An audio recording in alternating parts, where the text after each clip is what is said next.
Hi, folks. Mark with the North Florida Bicycle Club. Before today's ride, I was talking to somebody in the parking lot, not somebody that was in the group riding, but they were commenting how can I feel safe riding in the roads? And I said, actually, I feel relatively safe.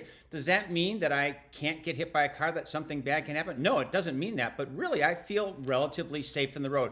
So the topics today are, being safe, being seen, and being defensive, because I think that's how you do ride into the road. So some tips on being safer on the road. Tip number one, ride with a group. Now that's tough. I ride alone sometimes. Many people ride alone sometimes. I think a lot of people ride alone. The fact is, I think you're probably safer in a group. I've never looked at a study, but I have to believe that when you're alone, there is more chance that a driver will not see you than with your group of 5 people. Now, there have been accidents where there's been 5, 6 people and some car has plowed into them. I mean, nothing will prevent everything. But in general, I think that you're going to be safer with a group. It is more likely that the drivers are going to be seeing you.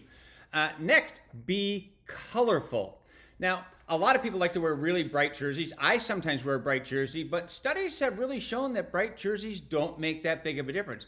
What does make a difference are the things that are moving. So if you see me riding, you will normally see me wearing my lime green shoes. You will normally see that I am wearing bright and colorful socks. And the reason I'm doing that is studies have shown that when you're pedaling, that motion, and my ankles like that with the socks on, those tend to catch people's eyes because they're moving. Yes, you're on your bike and moving, but that's different. It's static movement. That rotational thing catches their attention. So I always try to make sure that I'm colorful at the feet, because people are more likely to notice that. Now next, lights, camera, action, and radar. And I'll start with the radar. I do run radar. I run the Garmin Varia radar. It will show you on your bike computer or your phone, cars behind you. I have found it is very, very reliable. I can't even think of a time that it's missed a car other than maybe somebody really being hidden back there. And it's really good to know those cars are there. I'm not as enamored with the radar as most people because I do a lot of riding where there is some traffic, and you almost become numb to it because there's cars all the time. Now, if you're in an area of light traffic, it's far more beneficial because then when it alerts you to a car, it's like, oh, it's catching your attention because there's somebody out there. But there is a good part of radar that I'll get to, and that's next. I always run with lights. I run with lights in the front and the back, and here is my back light pulsing. This happens to be my radar light. Now, what I like about the radar light, besides the fact that I've got the bright light pulsing that you can see for about a mile behind me, is what the radar will do when it detects a car, it becomes a little bit brighter, it goes a little bit faster. So again, something to catch that driver's attention to make sure. In the front, I do the same thing. I have a front light running. I understand sometimes those are a little bit controversial, but I'll tell you what, you can see people pulling out in front of you. I want to be seen. I want to have that light. I do the pulse.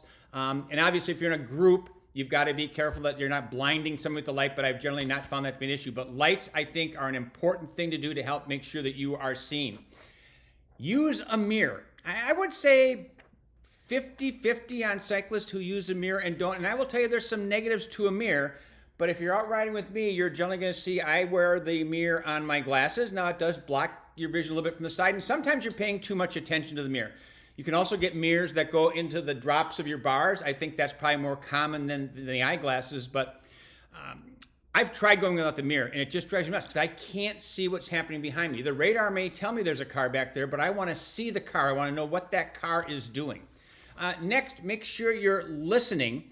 Now, if you're one of our group rides, you'll hear us talk about the fact that headphones are not allowed while you're riding. That's actually a Florida law. You're not allowed to have anything in your ears on a bike or in a car for that matter. You can have one earbud in to listen to the phone in a car, but you're really not allowed to wear things in your ears. A lot of people wear the aftershocks, which stays out of your ear, which I think is okay. The big thing is you've got to be able to listen and hear what's going on behind you and all around you. Sunshine on my shoulders. I just had to think of the Don Denver song. I said sunshine. So why does sunshine matter? You ever been riding and you're kind of riding into the sun? You got to be angling your head a little bit because it's difficult to see in the sun.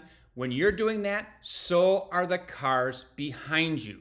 So realize that when you are riding into the sun, cars might have a little bit less visibility for you. And then finally, make sure you're riding defensively. There's a couple parts of riding defensively. Number one, where are you in the road? Where are you going? The farther to the right you ride, the less visible you are. So there's benefits, obviously, to being far over to the right because less chance of being hit. And then there's less chance of being seen. So you normally need to be enough to the left that there's a good chance the cars will see you. And you have to play with that, the size of the road, the bike lane, all those things matter. I don't want to get into the way of the cars, but I want to make sure I'm in a position that the cars are going to see me. And then finally, the way I'll say this will sound negative, because I actually think most drivers actually really care. The people that are jerks out there are really far and few between, but they are out there. But I ride with the attitude that everybody's looking to kill me until I know otherwise. Meaning until I know what that car, or frankly that other rider, is going to do for sure, I assume they're going to be doing something that's going to put me in danger, and I am ready for that. If there's a car up looking to make a turn from the right, my fingers are already by my brakes until I know darn well that car has seen me and it's not going to come after me. So in summary, those are some of the things that I do, some things that you can do to be safe, be seen, be defensive, because I think you can ride safely on the road. You've just got to be on top of your game all the time.